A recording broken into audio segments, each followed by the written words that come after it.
Assalamualaikum warahmatullahi wabarakatuh. Alhamdulillahirabbil alamin.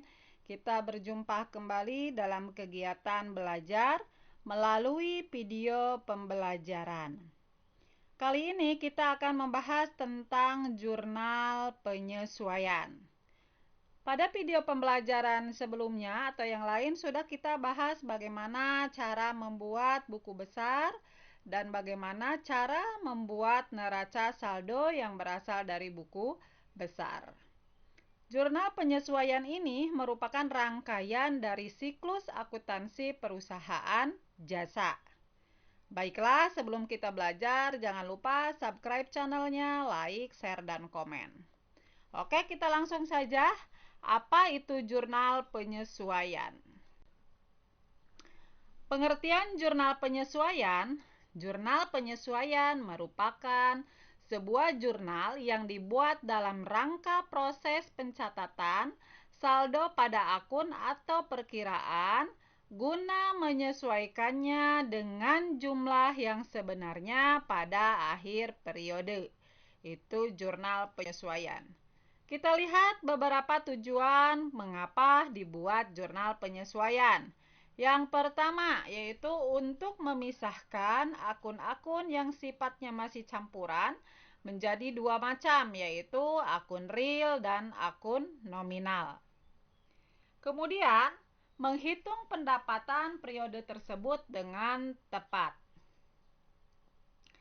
Yang ketiga, agar pada akhir periode akun-akun yang bersifat real khususnya aktiva dan utang di dalam neraca menunjukkan jumlah yang sebenar-benarnya. Kemudian yang keempat yaitu agar pada akhir periode akun-akun nominal yakni akun pendapatan dan akun beban menunjukkan jumlah uang yang benar-benar menjadi pendapatan dan beban dalam periode yang bersangkutan. Itulah beberapa tujuan pembuatan jurnal penyesuaian. Baiklah, sekarang kita lihat fungsi dari jurnal penyesuaian. Yang pertama adalah untuk menetapkan saldo catatan akun buku besar pada akhir periode. Yang kedua adalah untuk menghitung pendapatan dan beban yang sebenarnya selama periode yang bersangkutan. Itu fungsi jurnal penyesuaian. Baiklah, kita lanjut. Kita lihat ada beberapa akun yang perlu melakukan atau dilakukan penyesuaian, yaitu jenis-jenis jurnal penyesuaian. Yang pertama adalah perlengkapan. Yang kedua adalah beban dibayar di muka. Yang ketiga, beban yang masih harus dibayar atau beban terutang. Yang keempat yaitu pendapatan yang belum diterima. Yang kelima, pendapatan diterima di muka. Dan yang keenam adalah penyusutan aktiva tetap. Baiklah, kita bahas satu-satu ya. Kita lihat yang pertama adalah perlengkapan. Jurnal penyesuaian perlengkapan dibutuhkan sebab terdapat pemakaian pada perlengkapan yang digunakan untuk segala keperluan operasional perusahaan. Contohkan ya, saldo akun perlengkapan di neraca saldo sebesar 5 juta. Pada akhir periode menunjukkan perlengkapan yang masih tersisa. Jadi harus digarisbawahi. Masih tersisa 2.700.000. Sedangkan di neraca saldo perlengkapannya 5 juta. Jadi untuk menentukan nilai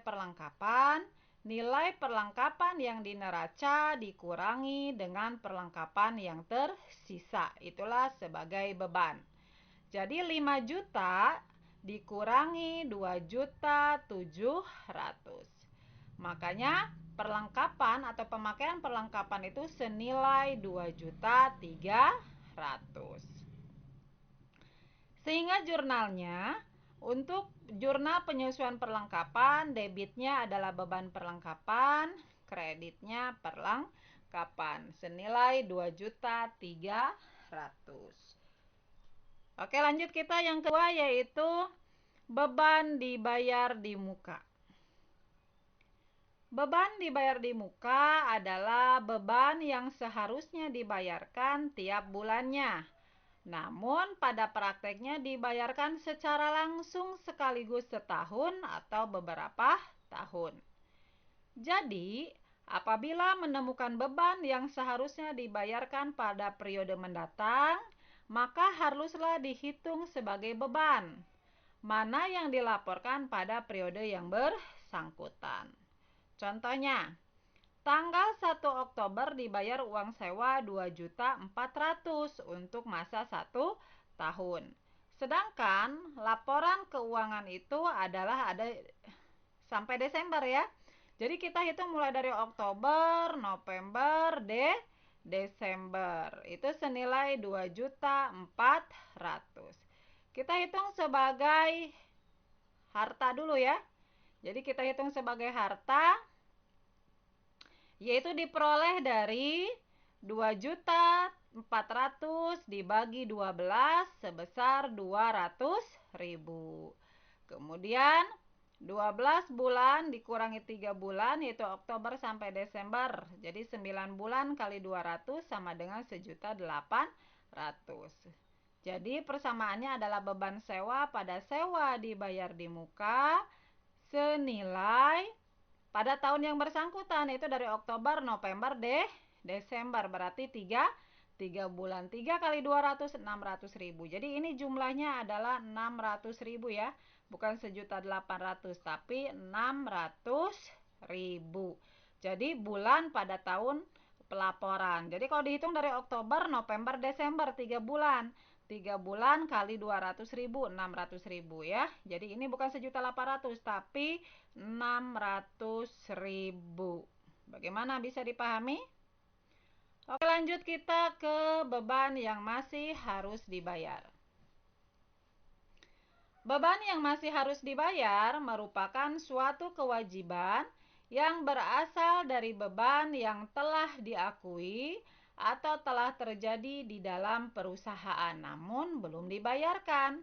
Contohnya, gaji karyawan pada bulan Desember 2018 baru akan dibayar pada tanggal 3 Januari 2019. Berarti perusahaan di sini masih memiliki utang. Ya, di situ baru dibayar 3 Januari 2019 sebesar 4.500.000. Berarti perusahaan mempunyai utang sebesar 4.500.000. Maka jurnal penyesuaiannya adalah debitnya beban gaji 4.500.000 dan utang gaji sebesar 4.500.000. Bagaimana yang ini bisa dipahami? Oke, kita lanjut. Sekarang pendapatan belum diterima. Kalau pendapatan belum diterima berarti orang yang masih punya utang ke perusahaan. Berarti namanya piutang. Piutang pendapatan merupakan pendapatan yang sudah diperoleh namun masih belum diterima dan belum dicatat dalam rekening-rekening. Contohnya, sudah menyelesaikan pekerjaan merias pengantin tapi masih belum dibayar oleh konsumen sebesar 4 juta. Berarti orang masih punya utang sebesar 4 juta. Sehingga jurnalnya debitnya yaitu piutang pendapatan senilai 4 juta dan pendapatan jasa senilai 4 juta. Oke, kita lanjut. Selanjutnya adalah pendapatan diterima di muka. Artinya pekerjaan itu belum dilakukan tapi kita sudah mendapat uang. Atau misalkan beban itu belum dilaksanakan tapi uang sudah kita terima terlebih dahulu. Tidak boleh tercatat sebagai suatu pendapatan apabila pendapatan tersebut diterima di muka. Tapi posisinya adalah sebagai utang. Hal ini dikarenakan perusahaan belum melakukan realisasi pendapatan sehingga belum menjadi hak bagi perusahaan. Jadi jatuhnya adalah perusahaan masih memiliki utang kepada konsumen. Contoh, tanggal 1 Maret 2019 diterima pembayaran sewa sebesar 3.600.000 untuk jangka waktu 6 bulan ke depan. Berarti orang membayar sewa terlebih dahulu padahal bulannya belum dipakai atau rumahnya belum dipakai. Sehingga dicatat di dalam jurnal, debitnya adalah utang sewa karena pembayaran sewa ya. Kalau gaji berarti utang gaji. Kalau misalkan iklan berarti utang iklan. Utang sewa sebesar 3.600.000 karena 6 bulan kan dari 1 Maret.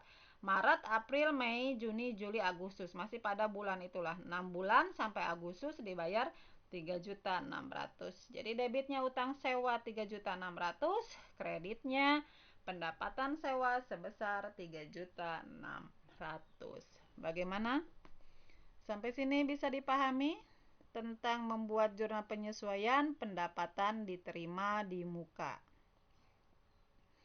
Lanjut kita yang keenam, yaitu penyusutan aktiva tetap. Aktiva tetap membutuhkan penyesuaian karena terdapat penyusutan pada aktiva tetap tersebut. Contohnya, kendaraan, bangunan, mesin, peralatan, dan sebagainya. Contoh soal ya. Perusahaan membeli kendaraan senilai 100 juta dengan perkiraan umur ekonomis yaitu 10 tahun dan tidak memiliki nilai residu atau nilai sisa pada akhir umur ekonomisnya. Maka penyusutan itu diperoleh dari 100 juta dikali atau langsung saja dibagi 10 tahun ya. Dibagi 10 tahun. Kalau ada nilai sisa 100 juta itu dikurangi dulu nilai sisa. Misalkan nilai sisanya 5 juta. Berarti 100 juta dikurangi 5 juta dibagi 10 tahun. Kebetulan di sini nilai sisanya tidak ada, berarti 100 juta dikurangi 0 dibagi 10. Dihasilkan 10 juta. Ini kalau bentuk soalnya seperti ini ya.